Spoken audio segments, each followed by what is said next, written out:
ನಮಸ್ಕಾರ ವೀಕ್ಷಕರೇ, ನಾನು ನಿಮ್ಮ ಮಂಜುನಾಥ್ ಅಡ್ವೊಕೇಟ್ ಹಾಗೂ ಆಧ್ಯಾತ್ಮಿಕ ಚಿಂತಕರು ಮಾತಾಡ್ತಾ ಇರೋದು. ಕಳೆದ ಒಂದು ತಿಂಗಳಿಂದ ಈ ಒಂದು ಅಂತರ್ಯಾಮಿ ಚಾನಲಿನಲ್ಲಿ ಸರಿಸುಮಾರು 9 ರಿಂದ 10 ಎಪಿಸೋಡುಗಳನ್ನು ಈಗಾಗಲೇ ನಾನು ಮಾಡಿ ಸಾರ್ವಜನಿಕರ ಒಳಿತಿಗಾಗಿ ಹಾಗೂ ಆಧ್ಯಾತ್ಮಿಕ ಜಿಜ್ಞಾಸುಗಳ ಪಿಪಾಸುಗಳ ಒಂದು ಹಸಿವನ್ನು ನೀಗಿಸಲಿಕ್ಕಾಗಿ ನನಗೆ ತಿಳಿದಿರುವಂತಹ ಆಧ್ಯಾತ್ಮಿಕವಾದಂತಹ ವಿಚಾರಗಳನ್ನು ಮುಕ್ತ ಮನಸ್ಸಿನಿಂದ ನಾನು ನೀಡ್ತಾ ಬಂದಿದ್ದೇನೆ. ಈ ಒಂದು ಆಧ್ಯಾತ್ಮಿಕ ವಿಚಾರಗಳು ಬಹಳ ಉತ್ಕೃಷ್ಟ ಹಾಗೂ ಸರ್ವಶ್ರೇಷ್ಠವಾದಂತಹ ವಿಚಾರಗಳಾಗಿದೆ. ಭುವಿಯಲ್ಲಿದ್ದರೇನೋ ಜನ್ಮವನ್ನು ತಾಳಿದಂತಹ ಪ್ರತಿಯೊಬ್ಬರೂ ಕೂಡ ತಿಳಿದುಕೊಳ್ಳಲೇಬೇಕಾದಂತಹ ಅತ್ಯವಶ್ಯಕವಾದಂತಹ ಮತ್ತು ತನ್ನ ಬಗ್ಗೆ ತಾನು ತಿಳಿದುಕೊಳ್ಳುವಂತಹ ಒಂದು ಅತ್ಯಮೂಲ್ಯವಾದಂತಹ ವಿಷಯ ಇದಾಗಿದೆ ಅಂತ ಹೇಳಿ ನಾನು ನಿಮಗೆ ಹೇಳ್ತಾ ಬಂದಿದ್ದೇನೆ ಕಳೆದ ಒಂದು ಸಂಚಿಕೆಗಳಲ್ಲಿ. ಈ ಒಂದು ಆಧ್ಯಾತ್ಮಿಕ ವಿಚಾರಗಳನ್ನು ನಾವು ಮಾಡುವಾಗ ತಿಳಿದುಕೊಳ್ಳುವಾಗ ನಾವು ಹೇಗೆ ತಿಳಿದುಕೊಳ್ಳುವುದು, ಯಾರಿಂದ ತಿಳಿದುಕೊಳ್ಳುವುದು, ಈ ವ್ಯಕ್ತಿಗಳು ಅಧಿಕೃತ ವ್ಯಕ್ತಿಗಳು ಎಂದು ನಮಗೆ ಹೇಗೆ ಗೊತ್ತಾಗುತ್ತದೆ, ಹಾಗೂ ಈ ಒಂದು ಗುರುಗಳು ಅಂತ ನಾವು ಹೇಗೆ ಕಂಡು ಹಿಡಿದುಕೊಳ್ಳುವುದು, ಯಾರನ್ನು ನಾವು ಗುರು ಅಂತ ಕರೆಯಬಹುದು, ಯಾರನ್ನು ನಾವು ಪಾಲನೆ ಮಾಡುವಂಥದ್ದು, ಮತ್ತು ನಾವು ಈ ಒಂದು ಆಧ್ಯಾತ್ಮಿಕ ಜಿಜ್ಞಾಸೆಯಲ್ಲಿ ಮತ್ತು ಹೋರಾಟದಲ್ಲಿ ನಾವು ಸಾಧನೆಯನ್ನು ಮಾಡುವಂತಹ ಸಂದರ್ಭದಲ್ಲಿ ಗುರುವಿನ ಅತ್ಯವಶ್ಯಕತೆಯು ಇರುತ್ತದೆ. ಈ ಗುರುವಿಲ್ಲದಂತಹ ವಿದ್ಯೆ ಗೊಡ್ಡು ವಿದ್ಯೆ ಅಂತ ಕೂಡ ಒಂದು ಕಡೆ ಮಾತುಂಟು. ಯಾವುದನ್ನೇ ಆಗಲಿ ಗುರುವಿನ ಮುಖಾಂತರ ಕಲಿಯಬೇಕು ಎಂಬುವಂತಹ ಮಾತಿದೆ. ಈ ಗುರು ಅಂದರೆ ಏನು, ಈ ಒಂದು ಗುರುವನ್ನು ಹುಡುಕುವ ಬಗೆ ಹೇಗೆ? ಈಗ ನನಗೆ ಗೊತ್ತಾಯಿತು ಆಧ್ಯಾತ್ಮಿಕ ಅನ್ನೋದು ಬಹಳ ಮುಖ್ಯ. ನಾನು ಸಾಧನೆಯನ್ನು ಮಾಡಬೇಕು, ನನ್ನ ಬಗ್ಗೆ ತಿಳಿದುಕೊಳ್ಳಬೇಕು ಅಂತ ಹೇಳಿ ನನಗೀಗ ಕಳೆದ ಸಂಚಿಕೆಗಳನ್ನು ನೋಡಿದ ಮೇಲೆ ನನಗೆ ಗೊತ್ತಾಗಿದೆ. ನಾನೀಗ ಮುಂದುವರಿಯಬೇಕು, ತಿಳಿದುಕೊಳ್ಳಬೇಕು ಎಂಬುದಾಗಿ ನೀವು ತೀರ್ಮಾನವನ್ನು ಮಾಡಿದ್ದೆ. ಆದಲ್ಲಿ ಈಗ ಗುರುವಿನ ಹುಡುಕಾಟ, ಗುರುವಿನ ಬಗ್ಗೆ ನೀವು ತಿಳಿದುಕೊಳ್ಳಬೇಕು. ಮತ್ತು ಎಷ್ಟೋ ಬಾರಿ ನನ್ನ ಒಂದು ಆಧ್ಯಾತ್ಮಿಕವಾದಂತಹ ಒಂದು ಸಾಧನೆಯ ಪಥದಲ್ಲಿ ಇದ್ದಾಗ ಗುರುವಿಗಾಗಿ ಹುಡುಕಾಟವನ್ನು ನಾನು ಮಾಡಿದ್ದೇನೆ. ಯಾರನ್ನು ನಂಬುವುದು, ಯಾರನ್ನು ಬಿಡುವುದು, ಯಾರನ್ನು ಹೇಗೆ ನಾನು ಗುರುತಿಸುವುದು? ನೋಡಿ, ಇಲ್ಲಿ ಒಂದು ಟೆಕ್ನಿಕಲ್ ಆಗಿ ಕೂಡ ಒಂದು ಕ್ವಶನ್ ಬರುತ್ತೆ. ಪೇಷಂಟು ಒಳ್ಳೆಯ ಡಾಕ್ಟ್ರು ಯಾರು ಅಂತ ಹೇಗೆ ಗುರುತಿಡಿಯಲು ಸಾಧ್ಯ? ಒಬ್ಬ ನಿರಕ್ಷರ ಕುಕ್ಷಿಯಾದಂತಹ ಒಬ್ಬ ಕಕ್ಷಿದಾರನು ಹೇಗೆ ಒಳ್ಳೆಯ ವಕೀಲರನ್ನು ಗುರುತಿಸಲು ಸಾಧ್ಯ? ಒಬ್ಬ ಕೂಲಿ ಕೆಲಸ ಮಾಡುವವ ಹೇಗೆ ಒಳ್ಳೆಯ ಇಂಜಿನಿಯರನ್ನು ಗುರುತಿಸಲು ಸಾಧ್ಯ? ಸೊ ನನಗೆ ಜ್ಞಾನವೇ ಇಲ್ಲದಿದ್ದಂತಹ ಕ್ಷೇತ್ರದಲ್ಲಿ ಇವರು ಅತ್ಯುತ್ಕೃಷ್ಟರು ಅಂತ ನಾನು ಹೇಗೆ ಗುರುತಿಸಲು ಸಾಧ್ಯ? ಇದು ಒಂದು ಬಹಳ ಪ್ರಮುಖವಾದಂತಹ ಪ್ರಶ್ನೆ. ಈ ಒಂದು ವಿಚಾರವನ್ನು ನಾವು ಗಹನವಾಗಿ ಯೋಚನೆ ಮಾಡ್ತಾ ಹೋದಾಗ ನನ್ನ ಒಂದು ಅರಿವಿಗೆ ಬಂದಿದ್ದೇನಪ್ಪ ಅಂತ ಹೇಳಿದರೆ, ಅರಿವೇ ಗುರು. ನಿನ್ನ ಆಂತರ್ಯದಲ್ಲಿ ನಿಜವಾಗಿಯೂ ತಹತಃ ಜಿಜ್ಞಾಸೆ ಇದ್ದಿದ್ದೇ ಆದಲ್ಲಿ, ಆಧ್ಯಾತ್ಮಿಕವಾದಂತಹ ಸಾಧನೆಯನ್ನು ಪಡೆಯಲೇಬೇಕೆಂಬುವಂತಹ ಉತ್ಕೃಷ್ಟವಾದ ಬಯಕೆ ನಿಮ್ಮಲ್ಲಿ ಇದ್ದಿದ್ದೇ ಆದಲ್ಲಿ, ಅರಿವೇ ಗುರುವಾಗಿ, ಆ ಜ್ಞಾನವೇ ನಿಮಗೆ ಗುರುವಾಗಿ ಕಾಣುತ್ತೆ. ಆ ಒಂದು ಪರಮಾತ್ಮನು ಅರಿವಿನ ರೂಪದಲ್ಲಿ ನಮಗೆ ಬರ್ತಾನೆ. ಹಾಗೂ ಆತನೇ ದೈವಂ ಮಾನುಷ ರೂಪೇಣ ಅಂತ ಹೇಳಿ ಕೂಡ ನಾವು ಕೇಳಿದ್ದೇವೆ. ಹಲವಾರು ಗುರುಗಳ ಮುಖಾಂತರ, ಮನುಷ್ಯರ ಮುಖಾಂತರ, ಮಾನವರ ಮುಖಾಂತರ, ಪ್ರಾಣಿಗಳ ಮುಖಾಂತರ, ಪ್ರಕೃತಿಯ ಮುಖಾಂತರ ನಮಗೆ ಆ ಒಂದು ಮಾಹಿತಿಗಳನ್ನು, ನಮಗೆ ಬೇಕಾದಂಥದ್ದನ್ನು ತಿಳಿಸಿಕೊಡ್ತಾನೆ. ಯಾವಾಗ ನಾವು ಮನೆಯ ಕೊಠಡಿಯಲ್ಲಿ ಕುಳಿತಾಗ ನಮ್ಮ ಬಾಗಿಲು ಕಿಟಕಿಗಳನ್ನು ತೆರೆದಾಗ ನಮಗೆ ಒಳ್ಳೆಯ ಶುದ್ಧ ಗಾಳಿ ಬರುತ್ತದೋ, ಹಾಗೆ ನಾವು ಯಾವುದೇ ಪೂರ್ವಾಗ್ರಹ ಪೀಡಿತರಾಗದೆ, ಅಂದರೆ without having any prejudice mind ಅಂತ ಕರಿತೇವೆ, ಇಟ್ಟುಕೊಳ್ಳದೆ ನಾವು ಓಪನ್ ಮೈಂಡಲ್ಲಿ ನಾವು ಜ್ಞಾನವನ್ನು ಸ್ವೀಕಾರ ಮಾಡಲಿಕ್ಕೆ ಪ್ರಾರಂಭಿಸಿದ್ದೇ ಆದಲ್ಲಿ ಈ ಒಂದು ಪ್ರಕೃತಿಯಿಂದ ನಾವು ಆ ಒಂದು ಏನೋ ಎನರ್ಜಿಯನ್ನು ಪಡೆದುಕೊಳ್ಳಲಿಕ್ಕೆ ನಾವು ಅಣಿಯಾಗಿದ್ದೇ ಆದಲ್ಲಿ, ನಮಗೆ ಕಾಸ್ಮಿಕ್ ಎನರ್ಜಿ ಅಂತ ಕರಿತೇವೆ, ಆ ಪ್ರಕೃತಿಯಿಂದ ನಾವು ಪಡೆದುಕೊಳ್ಳಲಿಕ್ಕೆ ತಯಾರಾಗಿದ್ದೇ ಆದಲ್ಲಿ ಪರಮಾತ್ಮನೇ ನಮಗೆ ಹಲವಾರು ರೂಪದಲ್ಲಿ ನಮಗೆ ಜ್ಞಾನವನ್ನು ಕೊಡ್ತಾ ಹೋಗ್ತಾನೆ. ತೆಗೆದುಕೊಳ್ಳುವಂತಹ ಆಂತರ್ಯ ನಮ್ಮಲ್ಲಿ ಇರಬೇಕು ಅಷ್ಟೇ ಎಂಬುದು ನನ್ನ ಒಂದು ಅನುಭವಕ್ಕೆ ಬಂದಿದೆ. ಹಾಗೂ ಹಲವಾರು ಗುರುಗಳನ್ನು ನನ್ನ ಜೀವನದಲ್ಲಿ ನಾನು ಕೂಡ ಕಂಡಿದ್ದೇನೆ, ನೋಡ್ತಾ ಬಂದಿದ್ದೇನೆ. ಪಂಡಿತರು ಬೇರೆ, ವಿದ್ವಾಂಸರು ಬೇರೆ, ಶಿಕ್ಷಕರು ಬೇರೆ, ಗುರುಗಳು ಬೇರೆ. ನಿಜವಾದ ಗುರು ಅಂದರೆ ಯಾರು? ನಿಮ್ಮ ಎಲ್ಲ ಒಂದು ಅನುಮಾನಗಳನ್ನು ಯಾರು ದೂರ ಮಾಡುತ್ತಾರೋ, ಯಾರು ನಿಮ್ಮ ಈ ಒಂದು ಅಜ್ಞಾನದ ಅಂಧಕಾರವನ್ನು ದೂರ ಸರಿಸಿ ಜ್ಞಾನಾಂಜನವಾದಂತಹ ಒಂದು ಜ್ಞಾನವನ್ನು ಕೊಡ್ತಾರೋ, ಆ ಕಣ್ಣನ್ನು ಕೊಡ್ತಾರೋ, ಅಂತಃಚಕ್ಷುಷಿಯನ್ನು ಕೊಡ್ತಾರೋ, ಈ ಒಂದು ಅಂಧಕಾರವೆಂಬುವಂತಹ ಕತ್ತಲೆಯನ್ನು ಹೋಗಲಾಡಿಸಿ ಜ್ಞಾನವನ್ನು ಕೊಡ್ತಾರೋ ಅವರೇ ನಿಜವಾದ ಗುರು. ಗು ಎಂದರೆ ಕತ್ತಲೆ, ರು ಎಂದರೆ ಹೋಗಲಾಡಿಸುವುದು. ಯಾರು ಕತ್ತಲೆಯಿಂದ ಬೆಳಕಿನ ಕಡೆಗೆ ಕರೆದುಕೊಂಡು ಹೋಗುತ್ತಾರೋ ಅವರೇ ಗುರುಗಳು. ಅಂಧಕಾರದಿಂದ ಜ್ಞಾನದ ಕಡೆಗೆ ಕರೆದುಕೊಂಡು ಹೋಗುತ್ತಾರೋ, ಬೆಳಕಿನ ಕಡೆಗೆ ಕರೆದುಕೊಂಡು ಹೋಗುತ್ತಾರೋ ಅವರೇ ಗುರುಗಳು. ಜ್ಯೋತಿಯ ಕಡೆಗೆ ಕರೆದುಕೊಂಡು ಹೋಗುತ್ತಾರೋ ಅವರೇ ಗುರುಗಳು. ಸಂಶಯದ ಮನಸ್ಸಿನಿಂದ ಅಸಂಶಯದ ಮನಸ್ಥಿತಿಗೆ ಕರೆದುಕೊಂಡು ಹೋಗುತ್ತಾರೋ ಅವರೇ ಗುರುಗಳು. ಅಕ್ಷರಂ ಕಲಿಸಿದಾತಂ ಗುರುಹು. ಯಾರು ಒಂದು ಅಕ್ಷರವನ್ನು ಕಲಿಸ್ತಾರೋ ಅವರು ಕೂಡ ನಮಗೆ ಗುರುಗಳಾಗ್ತಾರೆ. ಕೆಲವೊಮ್ಮೆ ಲೌಕಿಕ ಗುರುಗಳಾಗಿರ್ತಾರೆ ನೋಡಿ, ಮಿತ್ರರ ರೂಪದಲ್ಲಿ ನಮಗೆ ಗುರುವಾಗಿ ಬರ್ತಾರೆ, ಶತ್ರುಗಳ ರೂಪದಲ್ಲಿ ನಮಗೆ ಗುರುವಾಗಿ ಬರ್ತಾರೆ. ಏನೋ ಸಾಕಷ್ಟು ರೂಪದಲ್ಲಿ ನಮಗೆ ಗುರುಗಳು ಸಿಗ್ತಾ ಹೋಗುತ್ತೆ ನೋಡಿ. ನಮಗೆ ಭಾಗವತದಲ್ಲಿ ಅಧ್ಯಯನ ಮಾಡ್ತಾ ನಮಗೆ ದತ್ತಾತ್ರೇಯರು ನಾ ಕಂಡ 24 ಗುರುಗಳು ಅಂತ ಹೇಳಿ ಅವರು ಬರಿತಾ ಹೋಗ್ತಾರೆ. ಇದೆಲ್ಲವನ್ನು ಭಾಗವತವನ್ನು ನಾನು ಹೇಳುವಂತಹ ಸಂದರ್ಭದಲ್ಲಿ ಈ ಎಲ್ಲ ವಿಚಾರಗಳನ್ನು ತುಂಬ ವಿಶದವಾಗಿ ವಿವರವಾಗಿ ಹೇಳ್ತಾ ಹೋಗ್ತೇನೆ. ಇವತ್ತು ನನ್ನ ವಿಡಿಯೋ ಸೀಮಿತ ಮಾಡ್ಕೊಳ್ತಾ ಇದ್ದೇನೆ. ಯಾಕಂದರೆ ಕಳೆದ 8-9 ಎಪಿಸೋಡ್ಗಳಲ್ಲಿ ಆಧ್ಯಾತ್ಮಿಕದ ಫೌಂಡೇಶನ್ ಹಾಕಿದ್ದೇನೆ. ಈಗ ಅದನ್ನು ತಿಳಿದುಕೊಳ್ಳಬೇಕಂತಂದಾಗ ಗುರು ಬೇಕಲ್ಲ, ಗುರುವಿನ ಹುಡುಕಾಟ ಮಾಡಬೇಕಲ್ಲ. ನಿಜವಾದ ಗುರು ಯಾರು, ಹೇಗೆ ನಾನು ಗುರುತಿಸುವುದು? ಇದೆಲ್ಲ ಜಿಜ್ಞಾಸೆ ನಾನು ಒಂದು ಸಾಧನೆಯನ್ನು ಮಾಡುವಂತಹ ಸಂದರ್ಭದಲ್ಲಿ ನನಗೆ ನಾನೇ ಹಾಕಿಕೊಂಡಂತಹ ಪ್ರಶ್ನೆಗಳಾಗಿದೆ. ಹಲವಾರು ಮಠಾಧೀಶರುಗಳನ್ನು ಭೇಟಿ ಮಾಡಿದ್ದೇನೆ, ವಿದ್ವಾಂಸರನ್ನು, ಪಂಡಿತರನ್ನು ಭೇಟಿ ಮಾಡಿದ್ದೇನೆ, ಚರ್ಚೆಗಳನ್ನು ಮಾಡಿದ್ದೇನೆ. ರಜೆ ಇದ್ದಂತಹ ಸಂದರ್ಭಗಳಲ್ಲಿ ಬೆಳಗಿನಿಂದ ಸಂಜೆವರೆಗೂ ಕೂಡ ಊಟಗಳನ್ನು ಮಾಡದೆ ಇನ್ನು ಆಧ್ಯಾತ್ಮಿಕ ಚರ್ಚೆಗಳನ್ನು ಮಾಡ್ತಾ ಬಂದಿದ್ದೇನೆ.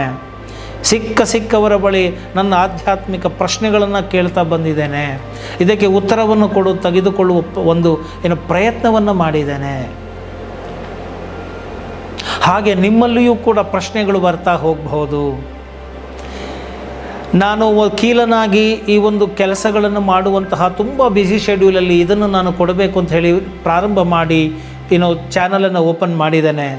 ಆದರೆ ಹೇಗೆ ನನಗೆ ಲಾಗೆ ಸಂಬಂಧಪಟ್ಟಂತೆ ಲೀಗಲ್ ಕನ್ಸಲ್ಟೇಷನ್ಗಳನ್ನು ಕೊಡ್ತಾ ಇದ್ದೀನೋ, ಜನಗಳಿಗೆ ಕಾನೂನಿನ ಸಂಶಯಗಳಿದ್ದಾಗ ಸಲಹೆಗಳನ್ನು ಕೊಡ್ತಾ ಅವರ ವ್ಯಾಜ್ಯಗಳಿಗೆ ಪರಿಹಾರಗಳನ್ನು ಕೊಡ್ತಾ ಇದ್ದೀನೋ, ಹಾಗೆ ಆಧ್ಯಾತ್ಮಿಕ ಜಿಜ್ಞಾಸೆಗಳಿಗೂ ಪಿಪಾಸಿಗಳಿಗೂ ಕೂಡ ಹಲವಾರು ಪ್ರಶ್ನೆಗಳಿರುತ್ತೆ.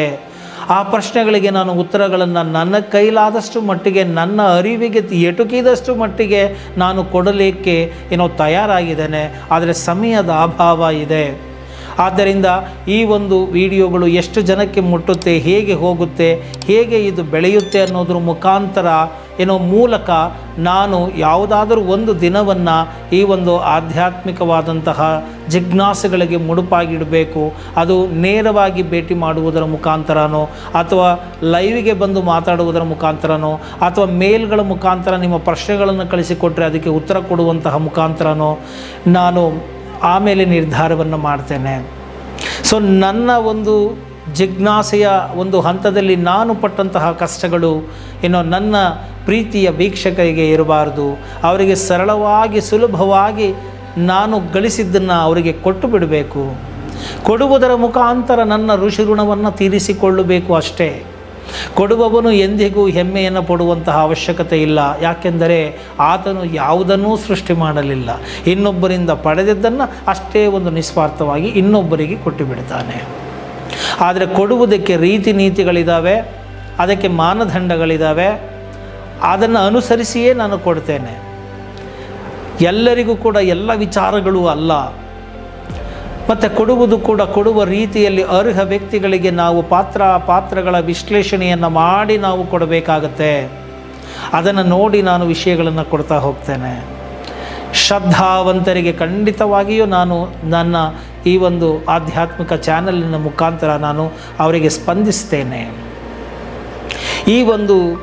ಈ ಗುರುವಿನ ಹುಡುಕಾಟ ಎಲ್ಲರಲ್ಲಿಯೂ ಇರುತ್ತದೆ. ಆದ್ದರಿಂದ ಈ ಗುರು ಯಾರು? ನಮ್ಮಲ್ಲಿ ಗುರು ಬ್ರಹ್ಮ, ಗುರುರ್ವಿಷ್ಣು, ಗುರುರ್ದೇವೋ ಮಹೇಶ್ವರ, ಗುರು ಸಾಕ್ಷಾತ್ ಪರಬ್ರಹ್ಮ, ತಸ್ಮೈ ಶ್ರೀ ಗುರುವೇ ನಮಃ ಅಂತ ಹೇಳಿ ನಾವು ಕರೀತೇವೆ. ಗುರುವನ್ನು ಬ್ರಹ್ಮ, ವಿಷ್ಣು, ಮಹೇಶ್ವರರಿಗೆ ತ್ರಿಮೂರ್ತಿಗಳಿಗೆ ಹೋಲಿಸಿದ್ದಾರೆ. ಹರಿ ಮುನಿದರೆ ಗುರು ಕಾಯಬಲ್ಲ, ಆದರೆ ಗುರು ಮುನಿದರೆ ಹರಿಯು ಕೈ ಬಿಟ್ಟು ಬಿಡ್ತಾನೆ, ಕಾಯಲಿಕ್ಕೆ ಸಾಧ್ಯ ಆಗೋದಿಲ್ಲ. ಆದ್ದರಿಂದ ಗುರುವು ಈ ಹರಿಗಿನ್ನ ದೊಡ್ಡವನು. ಅವರು ಲೌಕಿಕ ಗುರುಗಳಾಗಿರಬಹುದು, ಆಧ್ಯಾತ್ಮಿಕ ಗುರುಗಳಾಗಿರಬಹುದು. ಅಕ್ಷರವನ್ನು ಕಲಿಸಿ ನಿಮಗೆ ಏನೋ ಒಂದು 4 ವಿದ್ಯೆಯನ್ನು ಅವರಿಗೆ ತಿಳಿದಷ್ಟು ಕೊಟ್ಟಾಗ ಅವರಿಗೆ ನೀವು ಕೃತಜ್ಞರಾಗಿಯೇ ಇರಬೇಕಾಗತ್ತೆ. ಇಲ್ಲದೆ ಹೋದರೆ ಮಾಡಿದುಣ್ಣು ಮಾರಾಯ ಎಂಬುವ ರೀತಿಯಲ್ಲಿ ಆಗೋಗುತ್ತೆ. ಆದ್ದರಿಂದ ನಾವು ಗುರುವನ್ನು ತುಂಬ ಶ್ರದ್ಧೆಯಿಂದ ಕಾಣಬೇಕಾಗತ್ತೆ. ಅವರನ್ನು ತದ್ವಿಧಿ ಪ್ರಣಿಪಾತೇನ ಪರಿಪ್ರಶ್ನೇನ ಸೇವೆಯ ಉಪದೇಕ್ಷಂತಿತೆ ಜ್ಞಾನಂ ಜ್ಞಾನಿನಃ ತತ್ವದರ್ಶಿನಃ. ನಾವು ಅವರನ್ನು ಬಹಳ ಗೌರವದಿಂದ ಪ್ರೀತಿಪೂರ್ವಕವಾಗಿ ಕಂಡು ಅವರ ಸೇವೆಯನ್ನು ಮಾಡುತ್ತಾ ಸೌಮ್ಯವಾಗಿ ನಾವು ಪ್ರಶ್ನೆಗಳನ್ನು ಕೇಳುವ ಮುಖಾಂತರ, ಅರ್ಥ ಆಗದೇ ಇದ್ದಾಗ ಪರಿಪ್ರಶ್ನೆಗಳನ್ನು ಕೇಳುವ ಮುಖಾಂತರ ನಾವು ಅವರ ಪ್ರೀತಿಯನ್ನು, ನಂಬಿಕೆಯನ್ನು ಗಳಿಸಿ ವಿಶ್ವಾಸದ ಮುಖಾಂತರ ನಾವು ನಮ್ಮ ಪ್ರಶ್ನೆಗಳಿಗೆ ಉತ್ತರಗಳನ್ನು ನಾವು ಹುಡುಕೊಳ್ಬೇಕು ಅಂತ ಹೇಳುತ್ತೆ ಉಪನಿಷತ್ತುಗಳು. ಆದ್ದರಿಂದ ನಾವು ನಮ್ಮಲ್ಲಿರುವಂತಹ ಜ್ಞಾನವನ್ನು ಪ್ರದರ್ಶಿಸಲಿಕ್ಕೋ ಅಥವಾ ಅವ್ರಿಗೆ ಗೊತ್ತಿದೆಯೋ ಇಲ್ವೋ ಅಂತ ತಿಳ್ಕೊಳ್ಳೋದಕ್ಕೋ ಅಥವಾ ಪರೀಕ್ಷಾತ್ಮಕ ದೃಷ್ಟಿಯಿಂದ ಪ್ರಶ್ನೆಗಳನ್ನು ಮಾಡಿದಾಗ ನಿಮಗೆ ಸರಿಯಾದ ಉತ್ತರಗಳನ್ನು ಕೊಡುವುದಿಲ್ಲ, ಸಿಗೋದು ಇಲ್ಲ. ಅದು ಬೇಕೂ ಆಗಿಲ್ಲ. ನಿಮಗೆ ತಿಳಿದಿದ್ದರೆ ಸಂತೋಷ, ಮುಂದುವರಿಯಿರಿ. ಮತ್ತು ತಿಳಿಯದೇ ಇರುವಂತಹ ವಿಚಾರಗಳನ್ನು ತಿಳಿದುಕೊಂಡು ಸಮಯವನ್ನು ವ್ಯರ್ಥ ಮಾಡದೆ ಸಾಧನೆಯ ಕಡೆಗೆ ನೀವು ಹೋಗಬೇಕು. ಸಾಧನಾ ಮಜಲನ್ನು ನೀವು ಮುಟ್ಟಬೇಕಾಗತ್ತೆ. ಆದ್ದರಿಂದ ಈ ಒಂದು ಗುರುವಿನ ಹುಡುಕಾಟದಲ್ಲಿದ್ದಾಗ ನೀವು ನೋಡಿ, ಗುರುವನ್ನು ನೀವು ಪುಸ್ತಕದ ಮುಖಾಂತರ ಪಡೆದುಕೊಳ್ಳಬಹುದು. ಸತ್ಸಂಗ ಅಂತ ನಾವು ಕರಿತೀವಿ, ಸದ್ಗ್ರಂಥಗಳು ಅಂತ ಕರಿತೇವೆ. ವಿವೇಕಾನಂದರು ಒಂದು ಕಡೆ ಹೇಳ್ತಾರೆ, ವಿಷವೃಕ್ಷ ಯಾವುದು? ಸಂಸಾರ ಅನ್ನೋದು ವೃಕ್ಷದಲ್ಲಿ ಸತ್ಸಂಗ ಮತ್ತು ಸದ್ಗ್ರಂಥ ಎಂಬ ಅಮೃತ ತುಲ್ಯವಾದಂತಹ 2 ಹಣ್ಣುಗಳಿದೆ. ಈ ಎರಡನ್ನು ಯಾರು ತಿಂತಾರೋ ಅವನು ಈ ಒಂದು ಸಂಸಾರವೆಂಬ ಸಾಗರವನ್ನು ದಾಟ್ತಾನೆ ಅಂತ ಹೇಳ್ತಾರೆ. ಈ ಸತ್ಸಂಗ ಅಂತಂದರೆ ಏನು? ಒಳ್ಳೆಯವರ ಸಹವಾಸಗಳು. ಒಳ್ಳೆಯವರ ಸಹವಾಸ ಅಂದರೆ ಏನು? ನಿಮ್ಮ ಪ್ರಗತಿಗೆ ಅವರು ಸಹಾಯಕರಾಗಿರ್ತಕ್ಕಂಥವರು, ಅನುಕೂಲ ಮಾಡುವಂತಹವರು, ಅವರನ್ನು ನೀವು ಸತ್ಸಂಗ ಅಂತ ಕರೀತಾರೆ. ಅಂದರೆ ಲೌಕಿಕತೆಯಲ್ಲಿಯೂ ಕೂಡ ಯಶಸ್ಸನ್ನು ಪಡೆಯಲಿಕ್ಕೆ ಅನುವು ಮಾಡಿಕೊಟ್ಟಂಥವರು, ಸಹಕರಿಸಿದವರು ಸತ್ಸಂಗಿಗಳು. ಹಾಗೂ ನಿಮ್ಮ ಈ ಒಂದು ಸತ್ಯವಾದಂತಹ ವಿಚಾರವನ್ನು, ಭಗವದ್ ವಿಚಾರವನ್ನು ತಿಳಿದುಕೊಳ್ಳಲಿಕ್ಕೆ, ಈ ಜ್ಞಾನವನ್ನು ಪಡೆದುಕೊಳ್ಳಲಿಕ್ಕೆ, ಅಲೌಕಿಕ ವಿಚಾರಗಳನ್ನು ತಿಳಿದುಕೊಳ್ಳಲಿಕ್ಕೆ, ಆಧ್ಯಾತ್ಮಿಕ ಪ್ರಗತಿಗೆ ಪೂರಕವಾದಂತಹ ಸಹಾಯವನ್ನು ಮಾಡುವಂತಹವರನ್ನು ನಾವು ಸತ್ಸಂಗಿಗಳು ಅಂತ ಹೇಳಿ ಕರಿತೇವೆ. ಅಂದರೆ ಅವರ ಉದ್ದೇಶ ನಿಮ್ಮ ಒಳಿತಾಗಿರ್ತದೆ, ನೀವು ಬೆಳಿಬೇಕು ಅನ್ನೋದು ಇರುತ್ತೆ ಅವರಿಗೆ. ಇನ್ನು ಸದ್ಗ್ರಂಥಗಳ ಮುಖಾಂತರ ನೀವು ತಿಳಿದುಕೊಳ್ಳಬಹುದು. ಸದ್ಗ್ರಂಥಗಳಲ್ಲಿ ನೋಡಿ, ನೀವು ರಾಮಕೃಷ್ಣ ಪರಮಹಂಸರನ್ನು ತಗೊಳ್ತೀರಾ, ರಮಣ ಮಹರ್ಷಿಗಳನ್ನು, ಮತ್ತು ಸ್ವಾಮಿ ರಾಮ ಸುಖದಾಸ್ ಅವರನ್ನ, ಸ್ವಾಮಿ ರಾಮನ, ಹೀಗೆ ಹಲವಾರು ಭಗವದ್ಗೀತೆ ತಗೊಂಡ್ರೆ ಕೃಷ್ಣನಾಗಿರಬಹುದು, ಭಾಗವತ ತಗೊಳ್ಬಹುದು. ಹೀಗೆ ಹಲವಾರು ಸಾಧರು ಋಷಿಗಳು ಇದ್ದಾರೆ. ಪುರಂದರದಾಸರು, ಕನಕದಾಸರು, ರಾಮಾನುಜಾಚಾರ್ಯರು, ಮಧ್ವಾಚಾರ್ಯರು, ಶಂಕರಾಚಾರ್ಯರು, ಹೀಗೆ ಹಲವಾರು, ದತ್ತಾತ್ರೇಯರು, ಗುರುಚರಿತ್ರೆ, ಹೀಗೆ ಹಲವಾರು ಗ್ರಂಥಗಳುಂಟು ನಮ್ಮಲ್ಲಿ. ವೇದಗಳು, ಉಪನಿಷತ್ತುಗಳು, ಬ್ರಹ್ಮಸೂತ್ರಗಳು, ಹೀಗೆ ಹಲವಾರು ಗ್ರಂಥಗಳನ್ನು ನೀವು ತೆಗೆದುಕೊಂಡು ಬಿಟ್ಟರೆ ನೋಡಿ, ಜೀವನವೇ ಅತ್ಯದ್ಭುತ. ಆ ಗ್ರಂಥಗಳನ್ನು ಓಪನ್ ಮಾಡಿದರೆ ಅಂತಹ ಮಹಾಪುರುಷರು ನಿಮ್ಮ ಜೊತೆ ಒಡನಾಟವನ್ನು ಇಟ್ಟುಕೊಳ್ತಾರೆ, ಮಾತನಾಡ್ತಾರೆ. ಅವ್ರ ಜೊತೆಯನ್ನು ನೀವು ವಿಷಯವನ್ನು ನೀವು ತಿಳ್ಕೊಳ್ತಾ ಹೋಗ್ಬೋದು. ನೀವು ಹೇಗೆ ಚೇಂಜ್ ಆಗ್ತಾ ಹೋಗ್ತೀರಾ ಅಂತ ಹೇಳಿದರೆ ಅದು ಮಿರಾಕಲ್ ನಿಮಗೆ ಗೊತ್ತಾಗ್ತಾ ಹೋಗುತ್ತೆ. ಅದು ಬಿಟ್ಟು ಬೇಡದೇ ಇರತಕ್ಕಂಥದ್ದನ್ನು ನಾವು ನೋಡಿಕೊಂಡು, ಸಮಯಗಳನ್ನು ವ್ಯರ್ಥ ಮಾಡಿಕೊಂಡು, ಮೊಬೈಲ್ಗಳನ್ನು ಹಿಡ್ಕೊಂಡು, ಬೇಡದೇ ಇರೋ ಚಾಟಿಂಗ್ಗಳು ಮಾಡಿಕೊಂಡು, ಕೆಲಸಕ್ಕೆ ಬಾರದವ್ರ ಕಡೆ ಓಡಾಡಿಕೊಂಡು, ಬೇಡದೇ ಇರೋ ದುಶ್ಚಟಗಳಿಗೆ ಬಲಿಯಾಗಿ ಅದೇ ಸಂತೋಷ ಅಂತ ತಿಳ್ಕೊಂಡು ಹೋಗಿದ್ರೆ ನಿಮ್ಮ ಅಧಃಪತನ ಖಂಡಿತ ಆಗುತ್ತೆ. ನೀವು ಯಾವತ್ತೂ ಊರ್ಧ್ವಮುಖವಾಗಿ ಬೆಳಿಬೇಕು. ವಿವೇಕಾನಂದರು ಬಹಳ ಇಷ್ಟಪಡ್ತಾರೆ, ಅದನ್ನು ಯಾವಾಗಲೂ ಹೇಳ್ಕೊಳ್ತಾ ಇರ್ತಾರೆ. ಅದೇನಪ್ಪ ಅಂತ ಹೇಳಿದ್ರೆ, ಶೃಣ್ವಂತು ವಿಶ್ವೇ ಅಮೃತಸ್ಯ ಅಂತ ಹೇಳಿ, ನಾವು ಶೃಣ್ವಂತು ವಿಶ್ವೇ, ಆ ಅಮೃತವಾದಂತಹ ಸಾಮ್ರಾಜ್ಯದಿಂದ, ಲೋಕದಿಂದ ಬಂದಂಥವರಾಗಿದ್ದೇವೆ ನಾವು ಅಂತ ಹೇಳಿಬಿಟ್ಟು ಹೇಳ್ತಾರೆ. ಅಮೃತ ಪುತ್ರರಾಗಿದ್ದೇವೆ ನಾವು ಅಂತ ಹೇಳ್ತಾರೆ. ಆದ್ದರಿಂದ ನಾವು ಒಳ್ಳೆಯ ಕಾರ್ಯಗಳನ್ನು ಮಾಡಬೇಕಾಗತ್ತೆ. ಈ ಅಮೃತಸ್ಯ ಪುತ್ರ ಅಂತ ಹೇಳಿ ಕರೀತಾರೆ. ಆದ್ದರಿಂದ ಸದ್ಗ್ರಂಥಗಳ ಮುಖಾಂತರ ನೀವು ಗುರುವನ್ನು ಪಡೆಯಬಹುದು. ಮತ್ತು ಸತ್ಸಂಗಗಳು ಅಂದರೆ ನೋಡಿ, ಸಾಧನೆಯನ್ನು ಮಾಡ್ತಕ್ಕಂಥವರು, ಅಂಥವರ ಸಹವಾಸದಲ್ಲಿ ನೀವಿದ್ದರೆ ನಿಮಗೆ ಆ ಮೋಟಿವೇಶನ್ ಸಿಗುತ್ತೆ.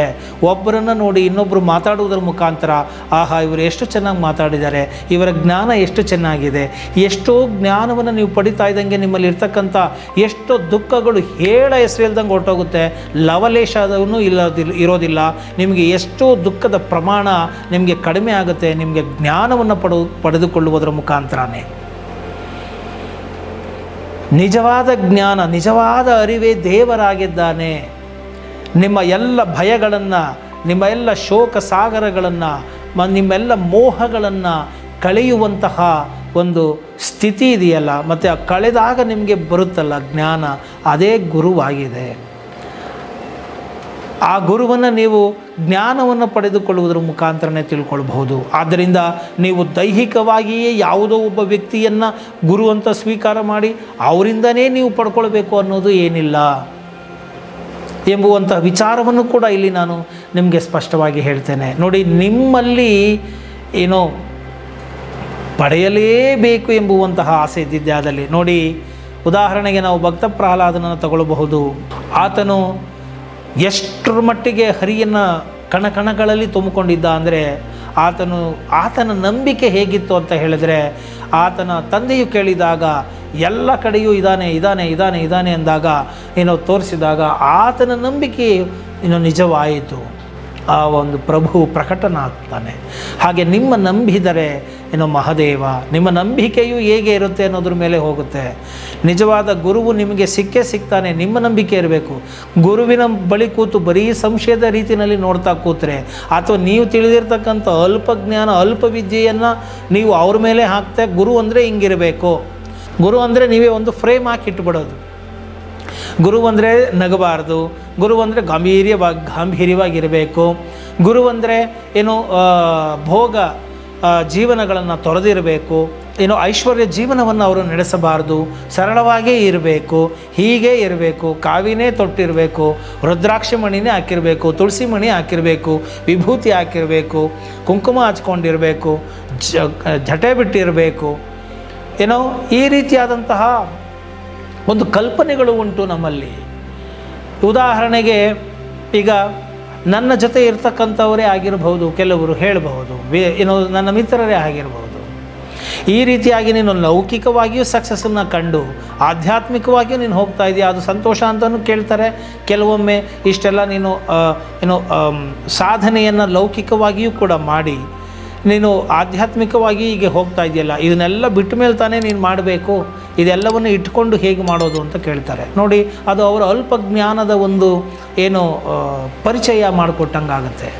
ಈ ಜ್ಞಾನ ಅನ್ನೋದಕ್ಕೆ ಯಾವುದರ ಗೊಡವೆ ಬೇಕಾಗಿಲ್ಲ, ತಿಳುವಳಿಕೆ ಬೇಕಷ್ಟೇ. ಜ್ಞಾನದ ಅರಿವು ನಿಮಗಿರಬೇಕು, ನಿಶ್ಚಲ ತತ್ವವಿರಬೇಕು ಅಷ್ಟೇ ಅಂತ ಹೇಳ್ತಾರೆ. ಕೊನೆಗೆ ನಿಶ್ಚಲ ತತ್ವದಿಂದ ಅಂತ್ಯ ಆಗುತ್ತೆ. ನೋಡಿ, ಸತ್ಸಂಗತ್ವೇ ನಿಸ್ಸಂಗತ್ವಂ, ನಿಸ್ಸಂಗತ್ವೇ ನಿರ್ಮೋಹತ್ವಂ, ನಿರ್ಮೋಹತ್ವೇ ನಿಶ್ಚಲ ತತ್ವಂ, ನಿಶ್ಚಲ ತತ್ವೇ ಜೀವನ್ಮುಕ್ತಿ ಅಂತ ಹೇಳಿ ಕರೀತಾರೆ ಒಂದು ಕಡೆ. ಇದೆಲ್ಲ ಗ್ರೆಡಿಷನ್ಸ್ಗಳು ಇರುತ್ತೆ. ಕೊನೆಗೆ ಇದೆಲ್ಲ ಸತ್ಸಂಗ, ನಿಸ್ಸಂಗ, ನಿರ್ಮೋಹತ್ವ ಇದೆಲ್ಲ ಮಾಡಿಕೊಂಡು ಕೊನೆಗೆ ನಿಶ್ಚಲ ತತ್ವ ಅಂದರೆ ಏನು, ತತ್ವವನ್ನು ಅರಗಿಸಿಕೊಳ್ಬೇಕು, ಜ್ಞಾನವನ್ನು ಪಡೆದುಕೊಳ್ಳಬೇಕು. ಜ್ಞಾನವನ್ನು ಪಡೆದುಕೊಂಡ್ರೆ ನೋಡಪ್ಪ ನಿಮಗೆ ಜೀವನ್ಮುಕ್ತಿ ಸಿಗುತ್ತೆ ಅಂತ ಹೇಳ್ತಾರೆ. ಸೊ ಆದ್ದರಿಂದ ಈ ಒಂದು ಸತ್ಸಂಗಗಳನ್ನು ಮಾಡಿಕೊಂಡ್ರೆ ಅಲ್ಲಿರೋದಲ್ಲ, ಸತ್ಸಂಗ ಅಂದರೆ ನನ್ನ ಜೊತೆನಲ್ಲಿ ಸೇರೋದು, ಇರೋ ಚರ್ಚೆಗಳನ್ನು ಮಾಡೋದು, ಕಲಿತಾ ಹೋಗೋದು. ಅಲ್ಲೇ ಇರಬೇಕಾ? ನೋ. What next? ಮುಂದಿನ ಪ್ರಕ್ರಿಯೆಗೆ ಹೋಗಬೇಕು. ಸತ್ಸಂಗತ್ವೇ ನಿಸ್ಸಂಗತ್ವ, ನಿಸ್ಸಂಗರಾಗಿ ಏಕಾಂತರಾಗಿ ನೀವು ಆ ಒಂದು ಬ್ರಹ್ಮ ತತ್ವವನ್ನು ಏನೋ ನಿಮ್ಮಲ್ಲಿ ಆರೋಪಿಸಿಕೊಳ್ಳಿ ಮತ್ತು ಅದನ್ನು ಅನುಭವಿಸಲು ಪ್ರಾರಂಭಿಸಿ. ಶ್ರವಣ ಮನನ ನಿಧಿಧ್ಯಾಸನಗಳ ಮುಖಾಂತರ ನೀವು ತಿಳ್ಕೊಳ್ಳಿ, ಅದನ್ನು ಅನುಭವಿಸಬೇಕು. ನೀವು ಅನ್ನ ಅನ್ನ ಅಂತ ಹೇಳೋದು ಬೇರೆ, ಅನ್ನ ಮಾಡೋದು ಬೇರೆ, ಅನ್ನನ ನೋಡೋದೇ ಬೇರೆ, ಅನ್ನನ ತಿನ್ನೋದೇ ಬೇರೆ, ತಿಂದ ಮೇಲೆ ಆಗೋ ಅನುಭವನೇ ಬೇರೆ ಅಂತ ಏನೋ ರಾಮಕೃಷ್ಣ ಪರಮಹಂಸರು ಒಂದು ಕಡೆ ಹೇಳ್ತಾರೆ. ಹಾಗೆ ನಾವು ಸುಮ್ಮನೆ ಕೂತು ನೇತಿ ನೇತಿ ನೇತಿ ಅಂದರೆ ಆಗೋಲ್ಲ, ಅಹಂ ಬ್ರಹ್ಮಾಸ್ಮಿ ಅಂದರೆ ಆಗೋದಿಲ್ಲ, ಅಸೋಹಂ ಅಯಮಾತ್ಮ ಬ್ರಹ್ಮ ಈ ರೀತಿಯೆಲ್ಲ ಹೇಳ್ತಾ ಹೋದರೆ ಏನೂ ಆಗೋದಿಲ್ಲ. ಅನುಭವಿಸಬೇಕು. ಹೇಗೆ ಅದು ನನ್ನ ಜೀವನದಲ್ಲಿ ಅದು ಹೇಗೆ ಅನ್ನೋದನ್ನು ಅನುಭವಿಸ್ತಾ ಹೋದರೆ, ಮತ್ತು ನಾನು ಈಗಾಗಲೇ ಹೇಳ್ದಂಗೆ ಈ ತತ್ವವನ್ನು ನೀವು ಅರ್ಗಿಸ್ಕೊಂಡು ಬಿಟ್ಟರೆ ನಿಮ್ಗೆ ಆ ಧೈರ್ಯ ಸಿಕ್ಕುತ್ತೆ ಮತ್ತು ಶಾಂತಿ ಸಿಕ್ಬಿಡುತ್ತೆ. ಅದೇ ನಿಜವಾದ ಸಾಧನೆ. ಅದನ್ನು ಯಾರು ಕೊಡ್ತಾನೋ, ಯಾರು ನಿರ್ಭೀತಿ ಸ್ಥಿತಿಗೆ ನಿನ್ನನ್ನು ಕರ್ಕೊಂಡು ಹೋಗ್ತಾನೋ, ಯಾರು ನಿನ್ನನ್ನು ಶಾಂತಿಯ ಸ್ಥಿತಿಗೆ ಕರ್ಕೊಂಡು ಹೋಗ್ತಾನೋ, ಸಮಾಧಾನದ ಸ್ಥಿತಿಗೆ ಕರ್ಕೊಂಡು ಹೋಗ್ತಾನೋ, ಇಡೀ ಲೋಕವೇ ಅಲ್ಲೋಲ ಕಲ್ಲೋಲ ಆಗಿದ್ದರೂ ಕೂಡ, ಪ್ರವಾಹಗಳೇ ಬಂದರೂ ಕೂಡ, ಯಾರಿಗೆ ಯಾಕಶ್ಚಿಂತೂ ಕೂಡ ಏನೋ ಮನಸ್ಸನ್ನು ಕೆಡಿಸಿಕೊಳ್ಳದೆ ಸಮಾನ ಒಂದು ಮನಸ್ಥಿತಿಯಲ್ಲಿ ಇರುವಂತಹ ಒಂದು ಸ್ಥಿತಿಯನ್ನು ಹೊಂದಿರ್ತಾನೋ, ಶಾಂತವಾದಂಥ ಪ್ರಶಾಂತವಾದ ಸ್ಥಿತಿಯನ್ನು ನಿಮಗೆ ತಂದು ಕೊಡ್ತಾನೋ, ಅಥವಾ ಇದು ಏನೇ ಪ್ರಳಯ ಆಗಿ ಹೋದ್ರೂ ಕೂಡ ಇದೆಲ್ಲವೂ ಹೋಗುವಂಥದ್ದೇ, ಮುಂದೆ ಹೋಗಿದ್ದು ಮತ್ತೆ ಬರಲೇಬೇಕು ಅಂತ ಹೇಳಿ ಯಾರು ತಿಳ್ಕೊಳ್ತಾರೋ, ಆ ಜ್ಞಾನವನ್ನು ಯಾರು ಕೊಡ್ತಾರೋ ಅವರೇ ನಿಜವಾದ ಗುರುಗಳು ನಿಮಗೆ. ಗುರು ಅಂದರೆ ಹೀಗೆ ಇರಬೇಕು ಅಂತ ಫ್ರೇಮ್ ಮಾಡ್ಕೋಬೇಡಿ. ಜ್ಞಾನಕ್ಕೆ ಏನನ್ನು ನೀವು ಹೇಳ್ತೀರಾ? ಈಗ ಒಂದು ಜ್ಯೋತಿಗೆ ನೀವು ಏನು ರೂಪವನ್ನು ಕೊಡೋಕ್ಕೆ ಸಾಧ್ಯ? ಬೆಂಕಿಗೆ ನೀವು ಯಾವ ರೂಪವನ್ನು ಕೊಡೋಕ್ಕೆ ಸಾಧ್ಯ? ಬೆಂಕಿಗೆ ಸುಡುವುದಷ್ಟೇ ಗೊತ್ತು. ಹಾಗೆ ನಿಜವಾದ ಗುರುವಿಗೆ ಆತನು ತನ್ನ ಸ್ಪರ್ಶಮಣಿ ಅಂತ ನಾವು ಕರಿತೇವೆ. ಆ ಸ್ಪರ್ಶಮಣಿಗೆ ಯಾವುದನ್ನೊಂದು ಸ್ಪರ್ಶಿಸಿದರೆ ಅದು ಕೂಡ ಸ್ಪರ್ಶಮಣಿನೇ ಆಗೋಗುತ್ತೆ, ಆದರೆ ಅದು ಆಕಾರ ಹೋಗೋದಿಲ್ಲ. ಹಾಗೆ ನಿಜವಾದ ಗುರುವಿನ ಸಂಪರ್ಕಕ್ಕೆ ಯಾರು ಬರ್ತಾರೋ ಅವರು ಕೂಡ ಆ ಒಂದು ಜ್ಞಾನವನ್ನು ಪಡ್ಕೊಂಡು ಅವರು ಸ್ಪರ್ಶಮಣಿಯನ್ನು ಸ್ಪರ್ಶಿಸಿದಂತೆ ಅವರು ಕೂಡ ಸ್ಪರ್ಶಮಣಿ ಆಗೋಗ್ಬಿಡುತ್ತೆ.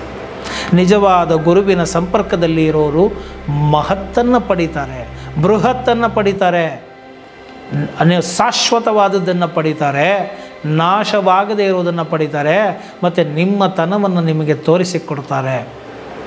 ಸೊ ಇದಕ್ಕೆಲ್ಲ ಸಮಯ ಬೇಕಾಗುತ್ತೆ, ಶ್ರದ್ಧೆ ಇರಬೇಕಾಗುತ್ತೆ, ಇನ್ನು ಸಾಧನೆ ಮಾಡಬೇಕಾಗುತ್ತೆ. ಯಾವುದು ಒಂದೇ ದಿನದಲ್ಲಿ ನಡೆಯೋದಿಲ್ಲ, ಮ್ಯಾಜಿಕ್ ಆಗೋದಿಲ್ಲ, ಯಾವುದು ಮ್ಯಾಜಿಕ್ ಆಗೋದಿಲ್ಲ. ದುಡ್ಡು ಕೊಟ್ಟರೆ ಪರ್ಚೇಸ್ ಮಾಡ್ದಂಗೆ ಬ್ರಹ್ಮಜ್ಞಾನನ ಪರ್ಚೇಸ್ ಮಾಡೋದಕ್ಕೆ ಆಗೋದಿಲ್ಲ. ದುಡ್ಡು ಕೊಟ್ಟುಬಿಟ್ಟು ಯಾರೋ ಕೇಳಿದ್ರಂತೆ ಸಾಯಿ ಬಾಬಾ ಇದ್ರಲ್ಲ, ಅವ್ರನ್ನ ಕೇಳಿದ್ರಂತೆ ನನಗೆ ಬ್ರಹ್ಮಜ್ಞಾನ ಕೊಡಿ, ನನಗೆ ದುಡ್ಡಿದೆ ನಾನು ಕೊಡ್ತೇನೆ ಅಂತೇಳಿ.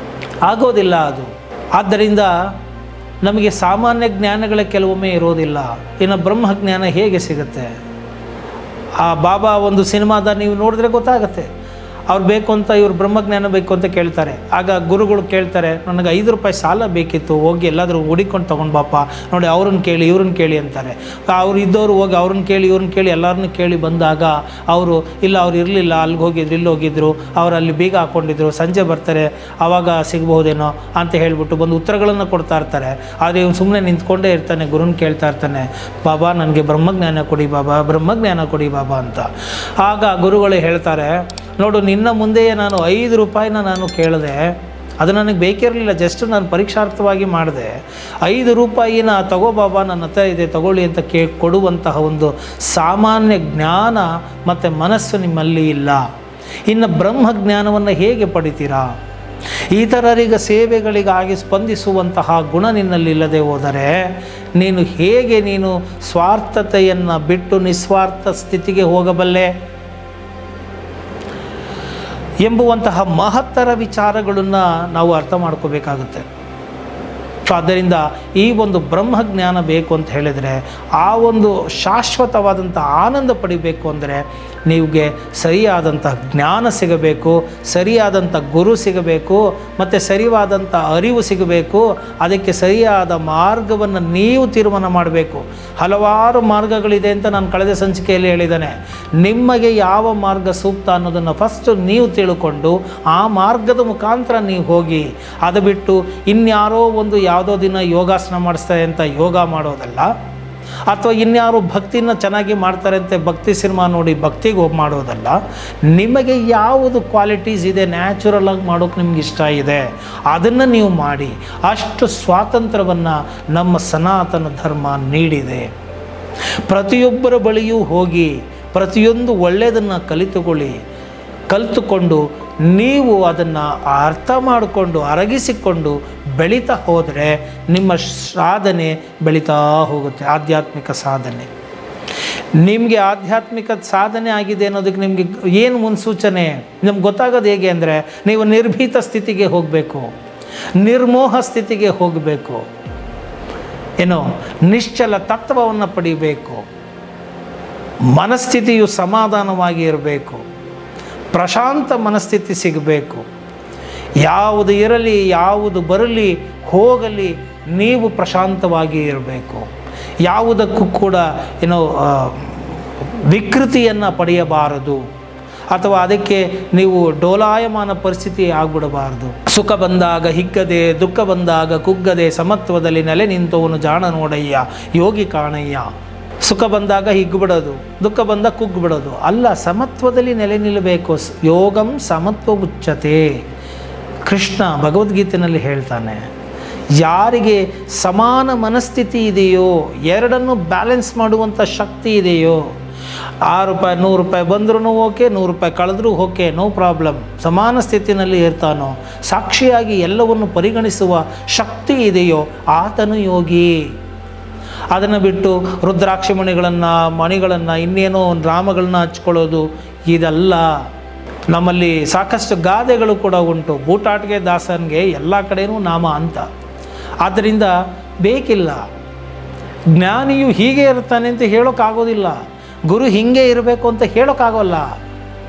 ಐಷಾರಾಮಿ ಕಾರುಗಳಲ್ಲಿ ಓಡಾಡಿಬಿಟ್ಟು 100 ಕಂಪ್ನಿಗಳನ್ನ ಇಟ್ಕೊಂಡು 100 ವ್ಯವಹಾರಗಳನ್ನ ಮಾಡ್ತಾಯಿದ್ರೆ ಅವ್ರು ಹೇಗೆ ಗುರು ಆಗೋಕ್ಕೆ ಸಾಧ್ಯ ಅಂತಂದರೆ, ಜನಕ ಮಹಾರಾಜ ಇಡೀ ರಾಜ್ಯಕ್ಕೆ ರಾಜ, ಐಶ್ವರ್ಯಗಳನ್ನು ತುಂಬಿಕೊಂಡಿದ್ದ ಅಂತಹ ಮಹಾರಾಜ. ಆತನು ಕೂಡ ಆತ್ಮಿಕ ಜ್ಞಾನವನ್ನು ಪಡೆದುಕೊಂಡು ಆತನು ಕೂಡ ಆತ್ಮಜ್ಞಾನಿ ಅಂತ ಸರ್ಟಿಫಿಕೇಟ್ ಆಯಿತು. ಈ ಒಂದು ಜನಕ ಮಹಾರಾಜನೇ ವೇದವ್ಯಾಸರ ಮಗನಿಗೆ ಶುಕ ಮಹಾಮುನಿಗಳು ಎಲ್ಲವನ್ನು ಬಿಟ್ಟು ತೊರೆದಂಥವರು ವಿರಾಗಿಗಳು. ಅಂಥವರಿಗೆ ಬ್ರಹ್ಮಜ್ಞಾನಿ ಅಂತ ನೀವು ಸರ್ಟಿಫಿಕೇಟ್ ತೊಗೊಳಕ್ಕೆ ಅವ್ರ ಅಪ್ಪ ಕೊಡಲಿಲ್ಲ ಮಗನಿಗೆ ಸರ್ಟಿಫಿಕೇಟು, ಜನಕ ಮಹಾರಾಜನ ಹತ್ರ ಕಳಿಸ್ತಾರೆ, ಹೋಗಿ ಆತನ ಹತ್ರ ನೀವು ಸರ್ಟಿಫಿಕೇಟ್ ತೊಗೊಂಬ ಅಂತ. ಆದ್ದರಿಂದ ನೋಡಿ ವೀಕ್ಷಕರೇ, ನಾವು ಏನೇನೋ ಕಲ್ಪನೆಗಳನ್ನು ಇಟ್ಕೊಂಡು ಬಿಟ್ಟಿದ್ದೇವೆ. ಗುರು ಅಂದರೆ ಹೀಗೆ ಇರಬೇಕು, ಇಷ್ಟೇ ಮಾತಾಡಬೇಕು, ಹೀಗೆ ನಡಿಬೇಕು, ಹೀಗೆ ಇರಬೇಕು, ಇಷ್ಟು ವಸ್ತ್ರನ ಹಾಕ್ಕೋಬೇಕು, ಇಂಥ ಒಂದು ರೀತಿನಲ್ಲಿ ಅವ್ರು ಇರಬೇಕು, ಅವರು ಏನು ಹಣನೇ ಕೈಯಲ್ಲಿ ಮುಟ್ಟಬಾರ್ದು, ಇನ್ನೇನು ಮಾಡಲೇಬಾರ್ದು. ಇದಲ್ಲ. ನಮ್ಮಲ್ಲಿ ಕರ್ಮ ಸನ್ಯಾಸ ಬೇರೆ, ಕರ್ಮ ಯೋಗವೇ ಬೇರೆ. ಈ 2 ಚಾಪ್ಟರ್ ಬಹಳ ಅತ್ಯದ್ಭುತ. ಈ ವಿಚಾರ ತಗೊಂಡಾಗ ನಾನು ಮಾತಾಡ್ತೇನೆ ಅದನ್ನು. ಸೊ ಆದ್ದರಿಂದ ನಮ್ಮಲ್ಲಿ ಕೆಸರಿನಲ್ಲಿ ಕಮಲಕ್ಕೆ ಅಂಟದೇ ಇರಬೇಕು. ಹಾಗೆ ನಾವು ಈ ಒಂದು ಬಂದು ಹೋಗುವಂತಹ ವಿಚಾರಗಳಿಗೆ ನಾವು ಅಂಟಿಕೊಳ್ಳದೆ ನಾವೊಂದು ಪ್ರೌಢಿಮೆಯನ್ನು ಪಡೆದುಕೊಂಡಿದ್ದೆ ಆದಲ್ಲಿ, ಆ ಒಂದು ಮೆಚುರಿಟಿ ಪ್ರಬುದ್ಧತೆಯನ್ನು ಪಡ್ಕೊಂಡಿದ್ದೆ ಆದಲ್ಲಿ ನಮಗೆ ಜ್ಞಾನ ಸಿಕ್ಕುತ್ತೆ. ಅಂತಹ ಜ್ಞಾನವನ್ನು ಯಾರು ಕೊಡ್ತಾರೆ ಅವರೇ ನಿಜವಾದ ಗುರುಗಳಾಗಿರ್ತಾರೆ. ಅವರು ಹೇಗಾದರೂ ಇರಲಿ, ಬಾಹ್ಯವಾಗಿ ಹೇಗೆ ಬೇಕಾದರೂ ಇರಲಿ, ನೋಡಿ, ಜನಕ ಮಹಾರಾಜನು ಗುರು, ವೇದವ್ಯಾಸರು ಗುರು, ಶುಕ ಮಹಾಮನಿಗಳು ಗುರುವೇ. ಒಬ್ಬರು ಜ್ಞಾನ ಮಾರ್ಗ, ಒಬ್ಬರು ಭಕ್ತಿ ಮಾರ್ಗ, ಒಬ್ಬರು ವಿರಾಗಿಗಳು, ಇನ್ನೊಬ್ಬರು ಕರ್ಮ ಮಾರ್ಗ. ಸೊ ಯಾರನ್ನು ಗುರು ಎಂದು ಗುರುತಿಸುವುದು? ನಾವು ಹೇಗೆ ಗುರುತಿಸುವುದು? ಅವರ ಲಕ್ಷಣಗಳು ಹೇಗಿರುತ್ತೆ ಅಂತ ಹೇಳಿದ್ರೆ, ಒಂದು ಕಡೆ ಹೇಳ್ತಾರೆ ಯೋಗರತೋವಾ ಭೋಗರತೋವಾ. ನೋಡಿ, ಯೋಗಿಯಾಗಿ ವಿರಾಗಿಯಾಗಿದ್ದರೂ ಕೂಡ, ಭೋಗಿಯಾಗಿದ್ದರೂ ಕೂಡ, ಬಾಹ್ಯದ ದೃಷ್ಟಿಯಿಂದ ಆತ ಸಕಲ ಐಶ್ವರ್ಯಗಳನ್ನು ಅನುಭವಿಸ್ತಾ ಇದ್ರೂ ಕೂಡ ಆತನ ಮನಸ್ಸು ಪರಮಾತ್ಮನಲ್ಲಿ ಇದ್ದಿದ್ದೇ ಆದಲ್ಲಿ, ಸತ್ಯವನ್ನು ಅರ್ಥ ಮಾಡ್ಕೊಂಡಿದ್ದೇ ಆದಲ್ಲಿ, ನಿತ್ಯ ಯಾವುದು ಅನಿತ್ಯ ಯಾವುದನ್ನು ಅರ್ಥ ಮಾಡ್ಕೊಂಡಿದ್ದೇ ಆದಲ್ಲಿ ಆತನೇ ನಿಜವಾದ ಗುರುವಾಗ್ತಾನೆ. ನಿಮ್ಮನ್ನು ನಿರ್ಭಯದ ಕಡೆಗೆ, ನಿಮ್ಮನ್ನು ಶಾಂತಿಯ ಕಡೆಗೆ ನಿಮ್ಮನ್ನು ಕರೆದುಕೊಂಡು ಹೋದರೆ ಆತನೇ ನಿಜವಾದ ಗುರುವಾಗ್ತಾನೆ. ಬಾಹ್ಯವಾದಂತಹ ಆಡಂಬರಗಳ ಅವಶ್ಯಕತೆಗಳು ಇಲ್ಲ. ಬಾಹ್ಯವಾಗಿ ನೀವು ನೋಡಿ ಯಾವ ಗುರುವನ್ನು ಅಳೆಯಲಿಕ್ಕೆ ಸಾಧ್ಯ ಇಲ್ಲ. ಆತ್ಮಿಕವಾಗಿ ಅವರ ಮಟ್ಟನೇ ಬೇರೆ ಇರುತ್ತೆ. ಭೋಗರತೋವಾ ಸಂಘರತೋವಾ ಸಂಘವಿಹೀನ. ಸಂಘರತೋವಾ ಜನಗಳ ಮಧ್ಯೆ ಇರಬಹುದು, ಆದರೂ ಕೂಡ ಏಕಾಂತತನವನ್ನು ಆತ್ಮಿಕವಾಗಿ ಅನುಭವಿಸುವಂಥ ಸ್ಥಿತಿಯಲ್ಲಿ ಇರ್ತಾನೆ. ಸಂಘವಿಹೀನ, ಕಾಡುಗಳಲ್ಲಿ ಹಿಮಾಲಯದಲ್ಲಿ ಕುಳಿತುಕೊಂಡಿರ್ಬೋದು ಏಕಾಂಗಿಯಾಗಿ ಆತನು, ಹೇಗಾದರೂ ಇರಬಹುದು ಆತ. ಸಂಘವಿಹೀನ ಯಸ್ಯ ಬ್ರಹ್ಮಣಿ ರಮತೆ ಚಿತ್ತಂ ನಂದತಿ ನಂದತಿ ನಂದತ್ಯೇವ. ಯಾರ ಮನಸ್ಸು ಚಿತ್ತ ಆ ಪರಬ್ರಹ್ಮನಲ್ಲಿ ನೆಲೆಸಿರುತ್ತೋ, ಆ ಸತ್ಯದಲ್ಲಿ ನೆಲೆಸಿರುತ್ತೋ ಆತನೇ ನಿಜವಾದ ಗುರುವಾಗಿರ್ತಾನೆ ಅಂತ ಹೇಳ್ತಾ ನಾನು ಇವತ್ತಿನ ಈ ಒಂದು ವಿಡಿಯೋವನ್ನು ಇಲ್ಲಿಗೆ ಮುಗಿಸ್ತಾ ಇದ್ದೇನೆ. ಜೈ ಹಿಂದ್, ಜೈ ಕರ್ನಾಟಕ.